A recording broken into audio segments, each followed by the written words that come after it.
Australian Labradoodle puppy lovers, take a look at these puppies that are a week old. In particular, look at this little Labradoodle puppy. This is Green Collar Boy, and he likes to be relaxed. You can tell that this litter of puppies is pretty content, nothing to worry about. Hi, I'm Claire from Van Isle Labradoodles, and in today's video we are going to give you some information about all the little 1 week old Labradoodle puppies we have from our holiday magic litter. And you can see Posey's working away here, keeping her puppies spick and span. She loves to keep them very clean, and Mr. Green just makes me laugh so much. So today we're going to talk about each of the puppies individually. We'll tell you if they've reached their first important milestone. We'll give you an update on Mama Labradoodle Posey. And we're also going to give you some information about puppies, stimulation, socialization, desensitization, and also a little bit of a snippet about nutrition as well. So let's get started first of all with Mama Labradoodle Posey. Posey's doing very nicely. She's eating really well. She still is a little bit of a Labradoodle princess and does like us to come sit in the box with her and hand feed her food. It's really funny. Her dish will be right here. Her head is right here, and all we do is put it actually in our hand. Our hand is still in the bowl, but that's how she likes it. And many other Labradoodle breeders say, well, you know, Claire, that's really spoiling your girl. Just put the food down, and when she's hungry, she'll eat it. And I know that's true. However, for me, I really appreciate the effort and the sacrifice that goes into being a Mama Labradoodle for us, and so that all of our families get to have these beautiful puppies join their lives. Oh, Mr. Green needs a little assist there. There you go, buddy. And so I do like to spoil them. I like to make this time as happy and as comfortable as possible for them. Because you can imagine if you're a Mama Labradoodle and you're sitting in this box all day with puppies hanging off of you, it's not really probably your idea of the most fun way to spend your time. Now, Posey's pretty dedicated. She started to get to the point now where she is confident, and this is something I really love to see in our new Mama Labradoodles. She's at the point now where she's got enough confidence in her puppies and in her own ability as a Mama Labradoodle where she can leave them when they're sleeping, and she exits the box. Now, normally when our girls start to do that, they just go for a little sleep in front of the box. It just gives them a bit of separation from their mom duties and gives them a mental health break, but they're right there. They're still protecting their puppy. They still feel like they're doing everything they need to do to keep their little nest and their baby safe. And really, in reality, were we not providing all of the shelter and nurture for these puppies and for Posey, what this would be happening at this point in time is she would be leaving the nest to go and hunt. Up until now, she would not have had any food unless someone else in her group brought it to her. So that's a natural behavior. So what we try to do now is, as we always do at Van Isle Doodles, is build on natural behaviors. So because she's got that confidence and she is removing herself from the puppies to a degree, we just let her come out and hang around with us. She just comes out in the main part of the house. Usually it's only for about 4 minutes before she decides, I better go back and check. We also take her out a little bit more often. Sometimes she'll ask to go outside, and she really doesn't have to go to the bathroom, and she just likes to go out and sniff. Now, this brings me to a really important point about dogs. From this age right through to the time your dog leaves you, their nose is the most important thing in their world. Every bit of information your dog ever gets comes through their nose. Now, right now, these little 1 week old Labradoodle puppies, they have no sight. They're born with their eyes sealed shut. And there's a reason for that. Their eyes are sealed shut because their brains are not yet developed enough to be able to interpret the signals from lights and objects. So their eyes remain sealed shut until their brains catch up and are ready to process that information. Similarly, their ears are sealed shut, and it's the same thing. They are not ready cognitively to process any of the information that would come if they were being bombarded with sound. So the only thing that's working right now for these puppies in terms of sense is their nose.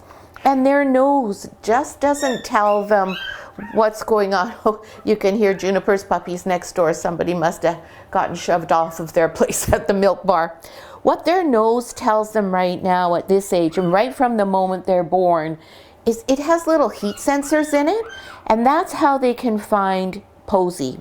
So when I'm in the box, you can see right now these three are all cuddled up next to me. These two were as well when we first started. It's because they can sense the heat from my body. They're not clever enough because they're not old enough yet to understand the scent that comes from me is not the same as Posy, and this is not a milk bar, this is just a leg. So as time goes on, they are able to identify their own mom's scent and their litter mate's scent, and then they have the ability to see as well, and they can recognize us and their mom just by their looks, and of course they can hear things too. So that's what's going on with them, but their nose is the most important thing. So that all comes back to what I was saying originally about how we let Posy just go out and sniff, because that's what gives her mental stimulation, that's what gives her satisfaction, that's what makes her feel complete. Because she can go outside out front of our property here, she can sniff for only maybe 5-10 minutes, and what does she learn? She knows everyone who's come in and out of our property. If there's been rabbits and quail and deer on the property, she can understand that. She knows that they've been here. That's all really interesting to her. It's like watching TV or reading a book is for us. That's where she gets all of her information. And if there's been another dog on the property, sometimes some of our guardian dogs have come here. Checkers, our little prospect stud dog boy, he goes back and forth right now between our home and Taylor's. So when he's here, she can go out and go, oh yeah, okay, I remember. He was here. She would have known because she heard him here as well. But when she goes out, she can go, we had family over for an early Christmas event the other day, and when she goes out, she is able to smell and go, yeah, those are the people that were in the house the other day. So their nose tells them everything. So it's really important you always allow your dog the opportunity to sniff. So often we think what we need to do is take our dog out for a walk and that's it. And when we take them for a walk, we're so focused on having our dog heel right beside us, show good manners, not be wandering off, and off we go, and we're marching along. Well, that's great for you and me in terms of us getting exercise, but it's really lousy for the dog. It's no fun because it's like being surrounded by all this fun, cool information and not being able to have any access to it when you're not allowed to sniff. So this is why one of the main components of your puppy starter kit is a 50-foot or a 30-foot rather long line.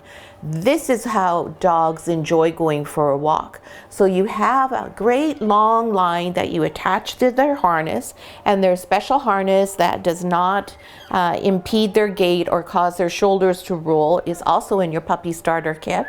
And you let them go, so that they can wander and they can sniff and do things at their own pace, and they can zigzag back and forth and go in crazy circles like dogs like to do. But you are still at the end of the leash. So if something happens, if a car's coming, if you're in an area where there's cars, or another dog, or anything like that, you've got the leash, you can get your dog back to you quickly enough to avoid any problems. So you always maintain control, but you're letting your dog actually have fun, decompress, and enjoy their life. So that's one of the things we're doing with the puppies now, is we're giving them the opportunity to have some early stimulation. So what this is called is early neurological stimulation. And this program was actually originally developed by the military in the US for dogs who were going to go to war. And what they were trying to accomplish was to have dogs who were very hardy physically and mentally able to withstand being in live combat situations. So you can imagine for most dogs who don't like thunderstorms, don't like horns honking, don't like fireworks, they're certainly not going to be very happy being on the front lines at war where there's bombs and other things that go off making all sorts of racket. So that's how this program got started. So the idea was if you started exposing puppies right from a young age to very small, very controlled stressors, they would learn right from the beginning how to cope with that. And also their system would be able to not have racing heartbeats and increased pulse rates whenever there was a stressor around. So whether that's true or not is a matter of opinion.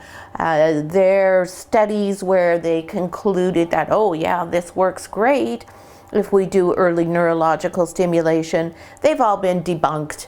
However, personally, I find it's extremely difficult to really measure this sort of thing and really truly have a scientific conclusion. But I also feel after breeding dogs for 41 years now, it doesn't do them any harm. So if something isn't going to do them any harm and it might do them some good, I always like to incorporate it into our program. So it's a very simple thing. So one of the things that is not part of the program, but I do, when these puppies don't know that we're going to pick them up or do something, I touch them first so that they're aware that something's about to happen. In dog world, nobody ever gets picked up. It's only in human world that dogs are picked up. So this is an unnatural behavior in and of itself. So I pick the puppy up after letting them know I'm going to pick them up. I usually fool around with their ID collar to some degree, put it around a different way. I might adjust it. Yellow collars here is a little bit loose, so I'm gonna, or tight rather, so I'm gonna loosen it off a bit. And I always touch their feet, all 4 feet, in between their toes. I pick up their tail and check their bums. This is an important thing to do anyways because we want to make sure we don't have any wet bums, nobody's showing any signs of illness. It gives me a chance just to check their general body condition. And with this puppy today, now that we've got him up here, yellow collar, I can see that he now has black on his pads. This means this puppy is going to be an apricot, not a caramel, and he's going to have a black nose. And if you look really carefully, you can see he has black lips. There, he just opened his mouth. Very good timing, yellow. So for early neurological stimulation, the things we do are we hold them like this, we hold them like this, and we hold them like this. And you can see that that makes them unhappy. So we only do it for very, very, very short periods of time, and then we give them a comfort. And I like to provide the comfort in that being me, snuggled up to me, because I want puppies to learn right from the beginning that when something happens that they're not too pleased about, the comfort comes from the human. I don't want them always thinking comfort comes from Mama Posy.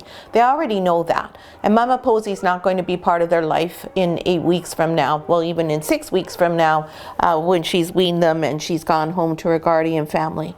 But humans are going to be part of these puppies' lives forever, and that's unnatural. So we have to do everything we can to help puppies learn how to be successful in what is really an unnatural world for them. So you can hear him. As soon as I say that, he stops. Of course you do. I'm sure you already know what I'm saying. Of course he can't hear a word I'm saying. But once he's settled down, so he's already settled really quickly, which is nice. There we go. There's his little sounds. Nope, he doesn't want to share them. Also, I hold them on my chest like this. There he goes. Now, you're just not on cue here, are you? We also don't let them struggle like that. When they start getting fussed up, then it's really important that we do let them go, because again, we don't want them associating being fussed up with being in contact with a person. So we let them go. So as I was going to say, I hold them on my chest because even though they can't hear, they get the vibrations of my voice because I do speak to them all of the time. And that way they become just accustomed to that happening. So it's all about desensitizing them to things, getting them used to things, having them comfortable with things that are unexpected happening in a very safe environment. And when you go on to do socialization for your puppy, that's what you need to keep in mind. It's not the old-fashioned way of 100 different experiences in the first 100 days. It is all about all the things being positive. So if you only do 10 experiences in the first 100 days, but they're positive, that's way better and much more successful than doing 100 things where 90 of them are not positive experiences for the puppy. So that's your little update on that type of thing for the puppy. So poor yellow collar. Mom, you left him upside down on his head there. Goodness gracious, Posy. Posy is still eating quite nicely, as I said. She's eating now about 2.5 times what she would normally eat. I try to encourage her to eat 3 times what she would normally eat, but she says, yeah, no thanks. And I let her tell me that. She knows better than I do. As long as the puppies are gaining the way I want them to and achieving their milestones as far as their weight goes, then I'm completely happy. So let's go through the puppies now and see where we are at in terms of milestones. Of course, this is when they all decide to nurse, right, Posy? So we're going to do them in birth order as always and start with Purple Collar, who I think, are you purple or are you pink? You are purple. Okay, I'm sorry to take you off of the nipple. And we just very gently let her release as much on her own as possible. There we go. Hey. Oh, she says that's not really what I had in mind. And now look, you'll see a big change in Purple Collar besides the fact that she is more than twice as big as she was. Yep, she has definitely reached that milestone of doubling her weight. Miss Purple is now 318 grams.